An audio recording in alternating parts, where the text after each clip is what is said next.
ஆண்டவராக இயேசு கிறிஸ்துவின் நாமத்தினாலே இந்த சயின்ஸ் அண்ட் சயின்ஸ் என்கிற நிகழ்ச்சிக்கு உங்களை அன்பாய் வரவேற்கிறோம். நம்ம கூட ரூபன் வந்திருக்காங்க. அவங்களுடைய ப்ரோக்ராம்ஸ், அதில் வரக்கூடியதான அவுட்புட்ஸ் எல்லாத்தையும் நீங்கள் பார்த்துட்டு இருக்கிறீங்க. நாங்கள் கமெண்ட்ஸில் பார்க்குறோம். கர்த்தருக்கு ஸ்தோத்திரம். எல்லா துதிகான மகிமை ஒரு ஒருத்தருக்கு மாத்திரம்தான். அது மட்டும் இல்லை, பிரதருடைய சேனல் வாய்ஸ் ஆஃப் பைபிள், அதை பற்றி நம்ம சொல்லிகிட்டே இருக்கிறோம். அதில் போய் பாருங்கள். அதுலேயும் நிறைய வீடியோஸ் இருக்குது. நீங்கள் இன்னும் கர்த்தருக்குள்ளே பலப்படுறதுக்கு அதெல்லாம் யூஸ்ஃபுல்லாக இருக்கும். வாங்க பிரதர் ரூபன் அவர்களை வரவேற்போம்.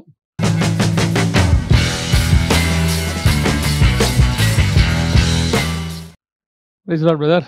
Praise lord. நீங்கள் வந்ததுக்கு ரொம்ப நன்றி. உங்கள் அழைப்புக்கு ரொம்ப நன்றி. எனக்கு இப்போ ரொம்ப சந்தோஷமாக இருக்குது. ஏன்னா ஒருத்தர் நொந்து போய் கேட்டிருந்தார், ஒரு தடவையாவது சொல்லுங்களேன் தமிழ்லன்னாரு. நம்ம ரெண்டு பேருமே இன்றைக்கி தமிழில் சொல்லிட்டோம். ரொம்ப சந்தோஷம். இந்த ப்ரோக்ராம்ஸுடைய அவுட்புட்ஸ் இதெல்லாம் நீங்கள் பார்த்துட்ருக்கீங்கன்னு நினைக்கிறேன். எப்படி நீங்கள் அதை பார்த்து ஃபீல் பண்ணுறீங்க? Praise lord. என்னென்னா, எனக்கு ரொம்ப சந்தோஷம் தான் ஆக்சுவலி. அநேகரை போய் ரீச் ஆச்சுன்னா அதுதான் நம்ம அப்ஜெக்டிவ். நான் இந்த ப்ரோக்ராம் ஆரம்பிக்கும் போதே எங்களோட மோட்டிவ் என்னவாக இருந்ததுன்னா, ஒரு சின்ன தெளிவு அவங்களுக்கு வந்துட்டால் போதும். ஏன்னா சயின்ஸுங்கிறது இன்றைக்கி ஒரு பெரிய மலை மாதிரி இருக்குது. அது மலையெல்லாம் ஒரு மாயை அப்படிங்கிறது அவங்களுக்கு புரியணும். அவ்வளோதான். அதாவது எவரெஸ்ட்லேயே ஏறிட்டோம்ல, அப்போ சயின்ஸ்லேயும் ஏறலாம். அது ஒன்றும் பெரிய விஷயம் இல்லை. அது அப்படி ஒரு பூதாகரமாக அப்படி இருந்துச்சு. ஸோ அதில் நம்ம ஏதாவது நம்ம சயின்ஸை தப்புன்னு சொல்ல வரல. சயின்ஸ் நம்மக்கிட்ட வரும்போது, பைபிள்கிட்ட வரும்போது, பைபிளை தப்பு அது இல்லைன்னு சொல்லும் போது நம்ம டிஃபெண்ட் பண்ண வேண்டிய இடத்துல இருக்கிறோம். இன்னொன்று நான் சொல்லுவேன், நம்ம டிஃபெண்ட் பண்ணி தான் பைபிளை காப்பாற்றணும் இல்லை. நமக்கு ஒரு அப்பாவை யாராவது திட்டினாங்கன்னா நமக்கு ஒரு கோவம் வரும்ல. அப்பா அவர் காப்பாற்றிப்பார், அவருக்கு தெரியும். ஆனால் நமக்கு ஒரு கோவம் வரும்ல. அந்த மாதிரி தான் ஒரு வைராக்கியம் இப்படி வரணும்னு ஆசையாக இருந்துச்சு. அதில் கர்த்தர் உங்களை இணைச்சதில் எங்களுக்கு ரொம்ப சந்தோஷம். ஸோ நீங்கள் சொன்ன மாதிரி, அதாவது அநேகர் வழி விலகி போகிறதுக்கும் இந்த சயின்ஸ்ன்னு சொல்கிறத விட நம்ம ஸ்பெசிஃபிக்காக ஒன்று தான் சயின்டிஃபிக் ஏத்திசம். கர்த்தனால வேறு அந்த கமெண்ட்ஸ்லாம் அதை தான் பார்க்குறோம் இல்லையா? ஆமாம், ரொம்ப சந்தோஷம். ஸோ இன்றைக்கி நம்ம என்ன பார்க்க போகிறோம் அப்படின்னா, நம்ம டிஸ்கஸ் பண்ண மாதிரி நம்பிக்கை, விசுவாசம், இது ரெண்டும் இன்டர் கனெக்டட் டேர்ம்ஸ் தான். அது ஸ்லைட் டிஃபரன்ஸ் தான் இருக்கும் அதுக்கு. ஆமாம். ஸோ அதனுடைய தன்மையை பற்றியும் அது எவ்வளோ முக்கியத்துவம் வாய்ந்ததுங்கிறத பற்றி தான் நம்ம இன்னைக்கு ப்ரைமரியாக பார்த்துட்டு இதை ரெண்டையும் கோரிலேட் பண்ணி தான் இன்னைக்கு இதில் நம்ம பார்க்க போகிறோம். எனக்கு நீங்கள் ஒரு எபிசோடில் பேசுனதுனால ஞாபகத்தில் இருக்குது. என்னன்னு கேட்டால், பரிணாம வளர்ச்சி கொள்கை, எவல்யூஷன், அதுவே ஒரு நம்பிக்கை தான். ஆமாம், நீங்கள் சொன்னது இல்லைங்களா? ஞாபகத்தில் இருக்குது. ஏன்னா இவங்க யாருமே அதை பார்க்கல. இப்படித்தான் நடந்திருக்கணும்னு அவங்க நம்புகிறாங்க. நம்ம கிரியேட் பண்ணார் ஆண்டவருங்கிறத விசுவாசிக்கிறோம். அவங்க இப்படித்தான் அதை நடந்திருக்கணுன்றதை நம்புகிறாங்க இல்லையா? ஆமாம். அதன் அடிப்படையில் தான் நம்ம இந்த எபிசோடும் பார்க்க போகிறோம். ஓகே. இப்போ சமீபத்தில் few weeks back Sunita Williams அவரோட கூட சேர்ந்து ஒர்க் பண்ணவர் பட்ச் வில்மோர் அப்படின்ட்டு இவங்க ரெண்டு பேரும் சேஃபாக திரும்ப இறங்கினதை நம்ம பார்த்தோம். ஆமாம், பெரிய விஷயம். ஆமாம். இதுல ஒரு பாயிண்ட் அந்த பட்ச் வில்மோர் சொன்னதை நான் படித்தேன்.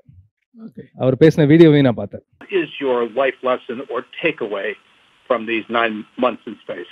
Well, in answer to your question, I can tell you honestly, my feeling on all of this goes back to my faith. It's bound in my Lord and Savior Jesus Christ. He is working out His plan and His purposes for His glory throughout all of humanity, and how that plays into our lives is significant and important.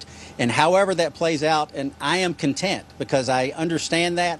I understand that He's at work in all things. Some things are for the good. Go to Hebrews chapter 11. Some things look to us to be not so good, but it's all working out for His good for those that will believe. And that's the answer. So thanks for asking.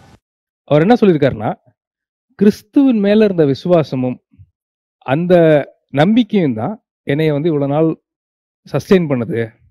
நடக்கிறது எல்லாமே நம்மளுக்கு நன்மைக்கு எதுவாக தான் நடக்குது அப்படிங்கிற வசனத்தையும் அவர் code பண்ணி அவர் பேசியிருந்ததை பார்த்தேன். இது நான் என்ன சொல்ல வரேன் அப்படின்னா, ஒரு மனுஷன் திரும்ப வருவோமா வரமாட்டோமான்னு தெரியாது. ஏன்னா அதுக்கு அவ்வளோ எஃபர்ட் போட்டாங்கிறத பார்த்தோம், அவ்வளோ ஃபெயிலியரும் அதில் வந்ததுன்னு பார்க்குறோம். அந்த மாதிரி பேனிக் சூழ்நிலையுமே அவர் பேனிக் ஆகாமல், அதில் பதட்டமாகி ஒரு மாதிரி நொடிஞ்சு போகாமல், அந்த 9 மாசமும் அவர் அந்த ஸ்பேஸில் அவர் லைஃப்பை காப்பாற்றினது எதுவாக இருக்கும்னு நான் நம்புறேன்னா, அவருக்கு ஆண்டவர் மேலே அந்த நம்பிக்கை தான். அந்த நம்பிக்கைங்கிறது ஒன்று இல்லைன்னா அவர் இவ்வளோ நாள் சஸ்டெயின் ஆயிருப்பாராங்கிறது ஒரு பெரிய கேள்விக்குறியான விஷயம். இப்போ சுனிதா வில்லியம்ஸுமே சரி, அவங்களுக்கு ஒரு நம்பிக்கை இருந்துச்சு. பட் அவங்களுடைய நம்பிக்கை வந்து எதன் மேல இருந்ததுன்னு நமக்கு தெரியாது. ஆனா திருப்பி நம்ம கீழ வந்துருவோம் அப்படிங்கிறது தான் அவங்களுடைய நம்பிக்கையா இருந்தது. இல்லையா? ஆமா, ஆமா, எப்படியும் நம்ம கூட்டிட்டு போயிருவாங்க, கீழ வந்துருவோம் அப்படிங்கிறது தான் அவங்களுடைய நம்பிக்கையா இருந்தது. ஆமா, ஸோ நம்பிக்கை தான் நம்மளுடைய பேஸா இருக்கு அந்த இடத்துல. ஆமா. 9 மாசமும் நீங்க சொன்னது ஒரு நல்ல பாயிண்ட். அவங்க யார நம்புனாங்கங்கிறது 2வது இருக்கட்டுமே. ஆனா அந்த நம்பிக்கையின் அடிப்படையில தான் அவங்க அந்த 9 மாசத்த கழிச்சிருக்கணும். கண்டிப்பா. சரி, இப்ப அடுத்த கொஸ்டின் கேட்பாங்க. அப்ப மீதி பேருக்குலாம் நம்பிக்கை தேவையில்லையா? அவ்வளோ ஒரு 2, 3 உதாரணம் பார்ப்போமே. நைட்டு போய் வீட்ல தூங்குறோம். என்ன நம்பிக்கையில தூங்குறோம்? எழுந்திருப்போன்ற நம்பிக்கையில தூங்குறோம். எழுந்திருப்போங்கிற நம்பிக்கை ஒண்ணு. இன்னொன்னு வந்து பூகம்பம் எதுவும் வந்து இடிஞ்சு விழுந்துராது. தெரிஞ்சோ தெரியாமலோ இந்த நம்பிக்கையில் இருக்கிறதுனால தான் நமக்கு தூங்க முடியுது. ஒருவேளை எதுவும் நடக்காதுங்கிற நம்பிக்கையில தான் நம்ம தூங்கவே செய்றோம். தூங்கவே செய்றோம். இல்லாட்டி தூங்க முடியாது. முழிச்சே தான் உட்கார்ந்திருப்போம். முழிச்சுதான் உட்காந்துருப்போம். ஓகே. நீங்க ஒரு ஊருக்கு இன்னொரு ஊருக்கு டிராவல் பண்றோம். என்ன நம்பிக்கையில டிராவல் பண்றோம்னா நம்மளுக்கு சேஃபா போயிருவோம். அது இன்னும் ஒரு படி மேல. அதுல படுத்து தூங்குறோம் ட்ரெயின்ல. என்ன நம்பிக்கையிலன்னா அவர் கொண்டு போய் நம்மளுக்கு கண்டிப்பா சேர்த்துருவாரு அப்படிங்கிற நம்பிக்கையில. இன்னொரு ஒரு எக்ஸாம்பிள் பார்க்கணும்னா, இப்போ ஹவுசிங் லோன்லாம் வாங்கி வீடு கட்டுறாங்க. அது டென்யூர் வந்து 20, 30 இயர்ஸ் போட்டு கட்டுறாங்க. என்ன நம்பிக்கையில கட்டுறாங்கன்னா 20, 30 இயர்ஸ் நம்ம கட்டாயமா இருந்து நம்ம வீட்டு கடனை அடைச்சு நம்ம பிள்ளைங்களுக்கு அதை சேர்த்து வச்சிருவோம் அப்படிங்கிற நம்பிக்கையில தான் பண்றாங்க. ஸோ அப்போ அடிப்படை எல்லாமே நம்பிக்கையா தான் இருக்கு. நம்பிக்கை பேஸ்ட். ஓகே. இப்போ நம்ம வந்து இண்டிவிஜுவல்ஸை பார்த்தோம். தனி மனிதனுக்கு எப்படி நம்பிக்கை தான் எசன்ஸுங்கிறத பார்த்தோம். ஒரு நாடு எடுத்துக்கோங்க. நாடு எப்படி போகணும், அந்த நாடு எப்படி வரணும் அப்படிங்கிறதுக்கு அடிப்படையான விஷயம் பார்த்தீங்கன்னா அதான் கான்ஸ்டிடியூஷன் நம்ம சொல்றோம். ஓகே. நம்மளுடைய அரசியலமைப்பு. அரசியல் அமைப்பு, சட்டம் இல்லாட்டி சாசனம்னு சொல்றாங்க. அது வேர்ட்ஸோ லாஸோ மட்டும் கிடையாது. அது வந்து ஃபவுண்டிங் ஃபாதர்ஸ் இந்த நாடு இப்படி இருக்கணும்னு நம்பி அவங்களுடைய நம்பிக்கையை எழுத்தா மாத்தி கொடுத்தாங்க. அதுதான் நம்ம கான்ஸ்டிடியூஷன் சொல்றோம். ஸோ அவங்களுடைய கனவு ஒரு நாடு இப்படி அமையணும், அந்த அமைவதற்கு இப்படி இருந்தால் அமையும்னு ஒரு நம்பிக்கையில அந்த சட்டத்தை எழுதி கொடுத்துருக்காங்க. அதான் ஒரு vision of the country. Okay. எப்படி ஒரு கம்பெனிக்கு வந்து மிஷன் எழுதி போட்டிருப்பாங்க. நம்ம சில நிறுவனங்களுக்குள்ள போகும்போது அந்த எங்களோட விஷன், மோட்டோ, ஊழியங்களையும் போட்டிருக்காங்க விஷன் அண்ட் மிஷன் அப்படின்னு சொல்லி. அதே மாதிரி அந்த விஷன் வந்து பாத்தீங்கன்னா அந்த கான்ஸ்டிடியூஷன் அடிப்படையில தான் அந்த நாடு போகணுங்கிறத அவங்க விரும்பியிருக்காங்க. அவங்க நம்பியிருக்காங்க. சமீபத்துல இவர் பிரசிடென்ட் ட்ரம்ப் வந்து பதவி ஏற்றதை நான் பார்த்தேன். அவங்க ஊர்ல வந்து பதவி பிரமாணம் செஞ்சு வைக்கிறவர் அந்த சுப்ரீம் கோர்ட்டுடைய சீஃப் ஜஸ்டிஸ் தான் அதை பண்றோம். அதை பதவி பிரமாணம் பண்ணி வைக்கிறார். அடிப்படை முக்கியமான விஷயமா அந்த பதவி பிரமாணத்துல வாக்களிக்க வேண்டியது, இந்த வாக்கு கொடுத்து இந்த ஓத்தை கொடுக்குறாங்க இல்லையா, அதுல அவங்க சொல்றது I will protect the constitution of this nation. Ladies and gentlemen, please welcome Chief Justice Roberts to administer the presidential oath of office. Please raise your right hand and repeat after me. I, Donald John Trump, do solemnly swear I, Donald John Trump, do solemnly swear that I will faithfully execute that I will faithfully execute the office of President of the United States the office of President of the United States and will, to the best of my ability, and will, to the best of my ability, preserve, protect, and defend preserve, protect, and defend the Constitution of the United States. the Constitution of the United States. So help me God. So help me God. Congratulations, Mr. President. அடிப்படையா ஒரு president வந்து அவர் மீதி வேலையை பண்ணாம இருக்கலாம். அவர் தலையாய கடமைனா என்னன்னு கேட்டீங்கன்னா அந்த கான்ஸ்டிடியூஷன் படி அந்த நாட்டை நடத்தணும். கான்ஸ்டிடியூஷன்ல இருந்து வழி விலகாம அந்த நாட்டை பாதுகாக்கணும். ஒரு நாடு இப்படி இருக்கணுங்கிற நம்பிக்கையின் வெளிப்பாடு தான் கான்ஸ்டிடியூஷன். ஓகே. அப்போ தனி மனிதனுடைய வாழ்க்கையை நடத்துறதும் நம்பிக்கை தான். ஒரு நாட்டை வழி நடத்துறதும் பார்த்தீங்கன்னா கான்ஸ்டிடியூஷன் என்கிற நம்பிக்கை. ஸோ அப்போ நீங்க சொன்னதில் வச்சு நான் எப்படி புரிஞ்சுக்கிறேன்னா, ஒரு மனிதன் தன் வாழ்க்கையை இப்படி அமைச்சுக்கணும்னு அவன் வச்சிருக்கிறது ஒரு நம்பிக்கை. ஒரு ஆர்கனைசேஷன், ஒரு நிறுவனம், நம்முடைய நிறுவனம் இந்த மாதிரி வரணும், இப்படி செய்யணும்னு சொல்லி அவங்க அமைச்சு கொள்ளக்கூடியதான பைலாஸ் அப்படின்னு சொல்லுவாங்க. அதுவும் ஒரு நம்பிக்கையின் அடிப்படை. ஒரு நாடு இப்படி வரணும், இந்த மாதிரி நம்ம நாட்டை மக்கணும், வல்லரசா மாறணும், நம்ம நாடு வந்து பொருளாதாரத்தில் இப்படி வரணும்னு அமைச்சு கொள்ளுகிற அரசியலமைப்பு சட்டமும் ஒரு நம்பிக்கையின் அடிப்படையில் உருவாக்கப்பட்டது. ஆமா. ஓகே. அப்போ எல்லாமே அடிப்படை நம்பிக்கையா தான் இருக்கு. நம்ம மனுஷ வாழ்க்கையுடைய வாழ்வாதாரம் இல்லாட்டி இதயம்னு சொல்லணும்னா அது வந்து நம்பிக்கை தான். Okay. Essence of human existence என்னதுன்னு கேட்டிங்கன்னா அது பிலீஃப் தான். பிலீஃப் இல்லாமல் எதுவுமே எந்த மனுஷனுமே உலகத்தில் கிடையாது. அதனாலதான் ஆண்டவர் சொல்றாரு நம்ம 1 யோவான் 5:4 படிக்கிறபடி, தேவனால் பிறந்ததெல்லாம் உலகத்தை ஜெயிக்கும், நம்முடைய விசுவாசமே உலகத்தை ஜெயிக்கிற ஜெயம். சோ நம்ம பேசின மாதிரி ஒரு மனுஷனுடைய நம்பிக்கை தான் மொத்தத்துக்குமே அச்சாணி மாதிரி அடிப்படை. எப்படி கான்ஸ்டிடியூஷன் வந்து ஒரு நாட்டை வழிநடத்துதோ அதே மாதிரி கான்ஸ்டிடியூஷனா காடு நம்மளுக்கு கொடுத்தது வந்து பாத்தீங்கன்னா பைபிள். நாங்க ரொம்ப ஈஸியா லா புக் ஆண்டவர் என்ன எதிர்பார்க்கிறாருன்னா, நம்பிக்கையை அந்த அந்த எசன்ஸ் ஆஃப் லைஃபை அவர் மேல வைக்கணும்னு நினைக்கிறாரு. கான்ஸ்டியூஷன் மேல எப்படி ஒரு நம்பிக்கை வச்ச மாதிரி அந்த பைபிளுடைய வசனம், அவர் தான் இயேசு கிறிஸ்து, வசனம் தான் வார்த்தையா இருக்கு, அவர் மேல அந்த நம்பிக்கை வைக்கணும்னு அவர் விரும்புறாரு. ஆமா, அவர் மேலேயும் அவர் வார்த்தைகள் மேலேயும் வைக்கணும்னு நினைக்கிறாரு. இப்ப இவ்வளவு நேரம் நம்ம நம்பிக்கையை பத்தி பேசிட்டோம். இப்ப நம்ம யூஸ்வல் அந்த சயின்டிபிக் ஏத்தியிசம்குள்ள வருவோம். ஆமா, இவங்க என்ன சொல்றாங்க, காடை தவிர நீங்க எதை வேணாலும் நம்புங்க, நம்பிக்கை எது மேல வேணாலும் வைங்க, எது மேல வேணாலும் வைங்க, உங்க மேல வைங்க, பிரபஞ்சத்தின் மேல வைங்க, இல்லாட்டி எனர்ஜி மேல வைங்க, உழைப்பின் மேல வைங்க, சயின்ஸ் மேல வைங்க, மூட நம்பிக்கை மேல கூட வச்சுக்கோங்க. நான் சமீப எபிசோட்ஸ்ல நம்ம பார்த்துருக்கோம் எங்களோட வித்தியாசமான நம்பிக்கை எல்லாம் என்ன அப்படின்ட்டு. காடை தவிர நீங்க எதை வேணாலும் பிலீவ் பண்ணுங்க, அதுதான் இவங்களோட ப்ரீச்சிங்கோட எசன்ஸாவே இருக்கும். அவங்களும் இப்ப நம்பிக்கை இல்லைன்னு சொல்லல, காட் மேல மட்டும் வைக்காதீங்க, கடவுளுங்கிறத நம்பிடாதீங்க, அதுக்கு பதிலாக நீங்க எதை வேணாலும் நம்பிடுங்க.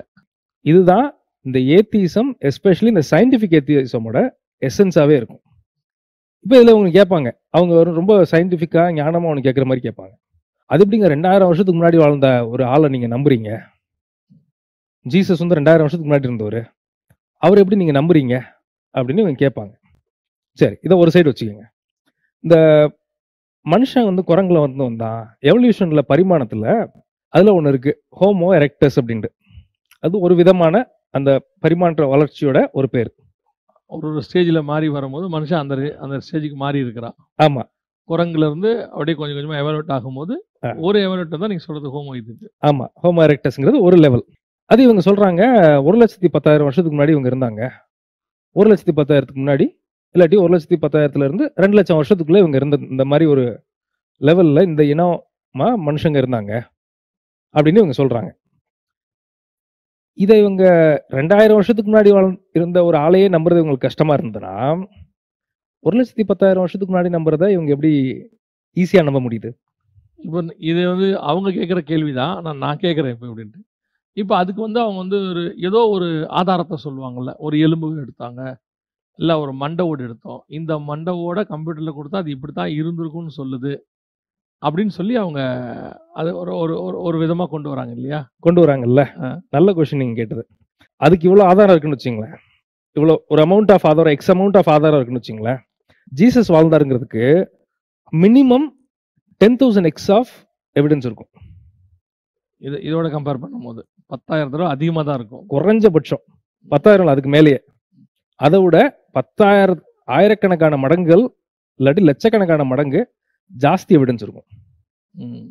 இவங்க பேர் வச்சாங்கல்ல ஹோமோ எரெக்டஸ், நம்பி தானே வச்சிருக்கணும். இந்த ஸ்டேஜில் இப்படி இருந்திருந்தால் அது ஹோமோ எரெக்டஸா இருந்திருக்கணும்னு ஒரு நம்பிக்கையின் அடிப்படையில் தான் வச்சிருக்கணும். ஆமா, இல்லாட்டி இப்படி சொல்றேனே, நம்பிக்கையே இல்லாம இந்த பேர் வச்சாங்களா? நம்பி தானே வச்சாங்க. அப்படி இருந்திருக்கணும் நம்பிக்கை தான் அவங்களுக்கு. இதுல 2 ஆப்ஷன் இருக்கு. ஒண்ணு நம்பி வச்சிருக்கணும், இல்லாட்டி நம்பாம போய் சொல்லியிருக்கணும். அது ஒத்துக்க மாட்டாங்க, அது நம்பித்தான் வச்சோன்றுவாங்க. அடுத்து நம்பிக்கையின் அடிப்படை தானே, நம்பிக்கை அடிப்படையில் தான் வச்சிருக்காங்க. ஆமா, எல்லாமே அந்த அவங்க பிலீவ் பண்றதோட அடிப்படையில தான் இது வருது. அது பிலீஃப் அடிப்படையில் தான் வருது. ஆனா இவங்க என்ன சொல்லுவாங்கன்னா, நீங்க எல்லாம் காணாததை நம்புறீங்க, நாங்கெல்லாம் கண்டதை நம்புவோங்கிற மாதிரி நினைப்புல இவங்க பேசுவாங்க. அப்படி ஒரு கணக்கு எடுத்துட்டோம்னா இவங்க சொல்லக்கூடிய எதையுமே இவங்க பார்க்கல. நீங்க ஒன்றும் இல்லை, வந்து சிங்கிள் செல் பாக்டீரியா வந்துச்சு, அப்புறம் அமீபா வந்துச்சு, அதுக்கப்புறம் மல்டிபிள். ஒரே ஒரு செல் நான் லிவிங் திங்ஸ்ல இருந்து ஃபார்ம் ஆனதான் மனுஷன் இனம் பார்த்துருக்கான்னு கேட்டா மனுஷ இனமே பார்த்ததில்லை. எந்த லேப்ல எதுலையுமே இவங்க இன்னும் அதை ப்ரூவ் பண்ணவே இல்லை. ப்ரூஃப்ங்கிறத விட மனுஷ ரெக்கார்டட் ஹிஸ்டரி ஆஃப் மேன்கைண்ட்ல இப்படி நடந்துச்சுன்னு ஒருத்தர் எழுதி வச்சிருந்த லிட்ரேச்சர் கூட கதைக்கு கூட இல்லை. நான் லிவிங் திங்க்ல இருந்து ஒரு செல் உருவானது. ஆமா, ஓகே, அப்படிங்கிறத மாதிரி அப்படி ஒரு சான்றுங்கிறது ஒண்ணுமே இல்லை இது வரைக்கும். ஸோ அதுவும் நம்பிக்கையின் அடிப்படை தான். 100க்கு 100 நம்பிக்கையின் அடிப்படையில் தான் அவங்க பண்றாங்க. ஓகே, ஸோ இந்த நம்பிக்கைங்கிறது வந்து பார்த்தீங்கன்னா பல விதங்களில் வந்து டிஸ்ட்ராக்ட் பண்றதுக்கு வாய்ப்பு இருக்கு. அதாவது போன எபிசோட்லயுமே இதை பத்தி கொஞ்சம் பார்த்தோம். எந்த மாதிரி வந்து நம்பிக்கை வந்து மேனிபுலேட் பண்ணப்படுது அப்படிங்கிறத பார்த்தோம். யூஸ்வலா ஒரு வேர்டு சொல்லுவாங்க, message is not important, messenger is more important சொல்லுவாங்க. என்ன சொல்றாங்கிறத விட அதை எப்படி சொல்றாங்க, யாரு சொல்றாங்க அப்படிங்கிறது ரொம்ப முக்கியம்பாங்க. இதுக்கு ஒரு 2-3 உதாரணங்கள் மட்டும் பார்ப்பேன். ஓகே. சமீபத்தில் ஒரு நாள் ஏர்போர்ட்டுக்கு போயிருக்கும்போது அங்கே புதுசாக ஒரு விஷயத்த பார்த்தேன். அந்த வாட்டர் ஃபவுண்டைன் இப்போ ஒன்று புதுசாக வச்சிருக்காங்க. பார்த்துருக்கீங்களா? அது நான் பார்த்துருக்கேன்றதை விட எக்ஸ்பீரியன்ஸ் இருக்கு எனக்கு. தாகத்தோடு இருந்தபோது தண்ணி குடிக்க முடியாமல், தண்ணியும் இருந்து குடிக்கவும் முடியாமல் அவஸ்தைப்பட்டது அதில் தான். அதை அமுக்குன உடனே அப்படி வரும். ஆமாம். ஆனால் வராது, வாய் வரைக்கும் வராது, இப்படி வந்துட்டு போகும். நம்ம அதுக்கு கீழே குனிஞ்சு வாயை கொண்டு போய் அதில் வச்சு அதுதான் நீங்கள் சொல்கிறீங்க. அதுதான். ஓகே. நான் ஃபர்ஸ்ட் டைம் பார்க்கும்போது அது என்னன்னு எனக்கு புரியல. அப்புறம் இது என்னதுன்னு நெட்டில் பார்த்து தான் புரிஞ்சுக்கிட்டேன். இது பேர் வாட்டர் ஃபவுண்டன். ஓகே. அது தண்ணி வந்து இப்படி அடிக்கும். நீங்கள் வந்து இந்த ஆடு மாடுகள்லாம் குடிக்கிற மாதிரி நம்ம குனிஞ்சு அந்த தண்ணி விழுகிறத நம்ம வாயை திறந்து பிடிச்சிக்கணும். எனக்கு புரியல இன்னும் ஏன் அந்த ஷேப்பில் அதை வச்சாங்கன்றது. எனக்கு இன்னுமே ஒரு ஈஸியாக ஒரு குழாயில இருந்தால் கையை வச்சாவது நம்ம குடிச்சிட்டு போயிடும் இருக்கு இல்லையா? அது ஏன் அந்த ஷேப்பில் வச்சாங்கன்றது எனக்குமே இன்னும் புரியல. அதுக்கு உங்ககிட்ட காரணம் கேட்டால் ஏதாவது ஒரு 45 காரணம் சொல்லுவாங்க. சரி. இப்போ இதில் என்ன, நம்ம இன்னொரு ஆங்கிளில் பார்ப்போம். இதை ஒருவேளை இதே வாட்டர் ஃபவுண்டனை கோயம்பேடு பஸ் ஸ்டாண்டில் வச்சுருந்தாங்கன்னு வச்சுக்கோமே, நம்ம என்ன சொல்லியிருப்போம்? நமக்கு அது கொடுக்குற டிஸ்கிரிப்ஷன் அல்லது இதுவே வேற மாதிரியே தான் இருக்கும். அதுக்கு ஒருவேளை நான் இருந்தால் என்ன சொல்லியிருப்பேன்னா, அந்த மனுஷன் நினைச்சாங்களா இல்லாட்டி ஆடு மாடு நினைச்சாங்களா இப்படி ஒரு விஷயத்த வச்சிருக்காங்களேன்னு இருப்போம். இன்னொரு எஸ்ட்ரீம் லெவலில் போய் போயிடுவாங்க. ஏன்னா பைத்தியக்காரத்தனமான டிசைனாக இருக்குன்னு கேட்போம். ஏர்போர்ட்டில் வச்சதுனால நம்ம யாருமே கேட்க மாட்டோம். ஆமாம். கேட்குறோம்ன்ற யோசனையும் நம்மளுக்கு வந்திருக்காரு. ரொம்ப அழகாக வச்சிருக்காங்க, நமக்கு தான் புரியலன்ட்டு போயிடுவோம். சூப்பராக நீங்கள் சொன்னீங்க. ஏர்போர்ட்டில் வச்சிருக்காங்க, இவ்வளோ பெரிய இன்டர்நேஷனல் ஏர்போர்ட்டில் வச்சிருக்காங்கன்னா அது இன்டர்நேஷனல் ஸ்டாண்டர்டாக தானே இருக்கணும். அது கன்ஃபார்ம். அதில் நம்ம குறை சொல்லுவோமான்னு கேட்டால் சொல்ல மாட்டோம், வாயோ திறக்க மாட்டோம். அது எப்படிங்கிறத கண்டுபிடிச்சு அதுக்கு ஒரு வீடியோவை பார்த்து குடிச்சிட்டு வந்துடுவோம். குடிச்சிட்டு வந்து நம்ம வெளியில் வர சொல்லுவாங்க, உனக்கு தெரியுமா ஏர்போர்ட்டில் வந்து புதுசாக ஒரு மெத்தட் வச்சிருக்காங்க, ரொம்ப ரொம்ப ஆச்சரியமா இருக்குப்பா அப்படின்றாங்க. அமெரிக்காவில் இருக்கிற மாதிரியே இருக்குது அப்படிம்பாங்க. ஆமாம், இப்படி தான் நம்ம சொல்லியிருப்போமே ஒழிய நெகட்டிவ் கமெண்ட் அங்கே சொல்ல மாட்டோம். ஒருவேளை பஸ் ஸ்டாண்டில் வச்சிருந்தா சொல்லியிருப்போம். நெகட்டிவ் கமெண்ட் மட்டும் தான் சொல்லியிருப்போம். இன்னொரு எக்ஸாம்பிள் சொல்கிறேன்னா, 500 ரூபாயோ 1000 ரூபாயோ லாட்ஜில் போய் நம்ம தங்குறோம். அங்கே ஒரு பூட்டு கொடுத்துருப்பாங்க, சாவியை நம்ம எடுத்துகிட்டு வந்துடலாம். அந்த சாவியை போய் போட்டோம்னா ஓப்பன் ஆகும். பட் நம்மள்கிட்ட கேட்காம அந்த லாட்ஜுக்காரர் என்ன பண்ணுறாரு, அந்த ரூமை திறந்து போய் பார்த்துட்டாரு. நம்ம என்ன பண்ணுவோம்? சண்டைக்கு போயிடுவோம். எப்படி நான் இல்லாத போது என்னோட பெர்மிஷன் இல்லாமல் ரூமை திறந்தீங்க அப்படின்ட்டு. 5 ஸ்டார் ஹோட்டலில் நமக்கு தெரியும், டிஎன்டி ஆக்டிவேட் பண்ணாத பட்சத்தில் அவங்க வந்து ரூமை திறந்து கிளீனிங் எல்லா ஒர்க்கையும் அவங்க பண்ணிட்டு போயிடுவாங்க. டு நாட் டிஸ்டர்ப்னு போர்டு வச்சாதான் அவங்க வரமாட்டாங்க. நம்மகிட்ட பெர்மிஷன் கேட்டுவிடும், அவங்க வந்து பண்ணணுன்ற அவசியம் இல்லை. கிளீனிங்லாம் பண்ணி எல்லாத்தையும் அவங்க செய்ய வேண்டியதை பண்ணிட்டு போயிடுவாங்க.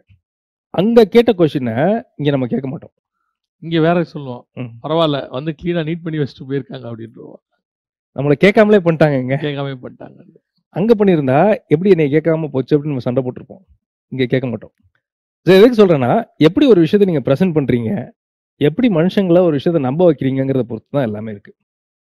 இது ரொம்ப முக்கியம்னு நினைக்கிறேன். ஏன்னா இந்த அஸ்திபாரத்தில் தான் மொத்த சயின்டிஃபிக் எத்திசமே இருக்கும். அந்த ப்ரெசன்டேஷனும் அந்த ஹைப்பும் இதுதான் இருக்குமே ஒழிய வேற எதுவும் டெக்னிக்கலாக உள்ள இருக்காது. Message is not important, messenger is very important. True. ஒருவேளை இவங்க சொன்ன மெசேஜை வேற யாராவது ஒரு படிக்காதவர் சொல்லியிருந்தாருன்னா உலகத்துல ஒரு மனுஷன் கூட கேட்டிருக்க மாட்டான்.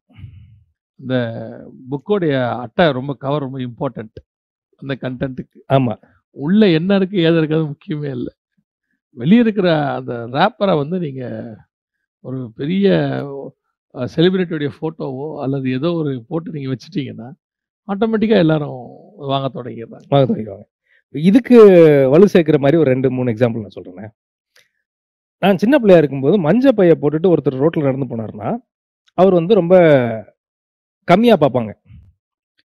ஒரு நல்ல பை கூட எடுத்துகிட்டு போக மாட்டேன்றாரு, ஒரு பிக் ஷாப்பர் கூட எடுத்துகிட்டு போக மாட்டேன்றாரு. பார்த்தோன்னே சொல்லிடுவாங்க, ஊர்லேருந்து வந்திருக்காரு, நாட்டை பொறுத்தான்றா ஒரு வேர்டு ஒன்று யூஸ் பண்ணுவாங்க அப்போல்லாம். ஆமாம் ஆமாம். இப்போ யூஸ் பண்ணா இப்போ வந்து நமக்கு பூமி பசுமைக்கான என்ன சொல்கிறாங்க, சஸ்டைனபிலிட்டி, பிளாஸ்டிக்கை ஒழிக்கிறதுக்கு, பூமிக்கு நல்லது. ஆமாம், ஓகே, கிரீன். பாருங்க, நான் வந்து ஒரு மஞ்சள் பையை தூக்கிட்டு போகிறதுனால பிளாஸ்டிக்கோடைய ஆபத்துல இருந்து நான் என்னைய மட்டும் காப்பாற்ற இந்த பூமியே காப்பாத்துற அளவுக்கு பேசுவோம். சின்ன பிள்ளையா இருக்கும்போது இந்த உப்பு வரும். உப்பு வந்து கலர் ஒரு மாதிரி மங்கி போய் ஒரு மாதிரி கருப்படிச்ச மாதிரி இருந்துச்சுன்னா அது வந்து மட்டமான உப்பு. கடவாசலெல்லாம் அந்த உப்பு திறந்தே தான் இருக்கும் மூட்டையில பெருசா. அது வந்து நல்ல உப்பு, நல்ல பியூரான உப்பு கொடுங்க அப்படின்னு ஒரு பிராண்டை சொல்லி வாங்கிட்டு வந்ததை நான் பார்த்துருக்கேன். இப்போ சமீபத்தில் ஒரு நாள் இதுக்கு போயிருந்தேன், சூப்பர் மார்க்கெட்டுக்கு. ஒரு உப்பு வந்து பார்த்தீங்கன்னா உள்ள வந்து ஏதோ சாயம் போன மாதிரி ஒரு மாதிரி கருப்படிச்ச மாதிரி இருந்தது. என்னது வித்தியாசமா இருக்குன்னு எடுத்து பார்த்தா, பியூர் வெயிட்டா நார்மலா நம்ம கேள்விப்படுற பிராண்ட்ஸ் உப்பு இருக்கும் இல்லையா, அதோட 5 மடங்கு விலை ஜாஸ்தியா இருக்கு. இது 10 ரூபானா அது 50 ரூபா இல்லாட்டி 100 ரூபா. ஆர்கானிக் உப்பு. இந்த ஆர்கானிக்ங்கிற வேர்டை வச்சுக்கிட்டு பயங்கரமான ஒரு பிசினஸ் நடக்குது. ஆமா. ஸோ ஒரு விஷயத்தை நீங்க எப்படி ப்ரெசென்ட் பண்றீங்க, அதை நீங்க அப்படி இப்படிலாம் போட்டு சொன்னீங்கன்னா வாங்கிக்குவாங்க. வாங்குறது மட்டும் இல்லாம 4 மடங்கு இல்லாட்டி 10 மடங்கு ஜாஸ்தியா காசு கொடுத்து மனுஷங்க வாங்கிக்குவாங்க. இன்னொரு ஒரு கடைசி ஒரு கிளாசிக் எக்ஸாம்பிள் சொல்லணும்னா, இன்னைக்கு இருக்க சூழ்நிலையை எடுத்துக்கோங்க. ஒரு மிடில் கிளாஸோ இல்லாட்டி ஒரு லோயர் மிடில் கிளாஸ் அண்ட் அபோவோ பழைய ட்ரெஸ்ஸை போய் வாங்குவாங்களா? பழைய சட்டையோ பழைய பேண்ட்டோ இருக்கு, அதை வாங்குவோமா? வாங்க மாட்டோம். பெரும்பான்மையா நம்ம ஆட்கள் வாங்க மாட்டோம். அதான் middle class and lower middle class and abound வச்சுக்கோமே, அவர் வாங்குவாரான்னு கேட்டால் வாங்க மாட்டார். வாங்க மாட்டார். ஆனால் வேர்ல்டு எக்கனாமிக்ஸ் ஃபோரமுடைய ரிப்போர்ட் ஒன்று சொல்லுது, 2028 படி 10% துணி வந்து பார்த்தீங்கன்னா உலகத்தில் செகண்ட் ஹேண்ட் பொருள் தான் இருக்கும்னு சொல்றாங்க.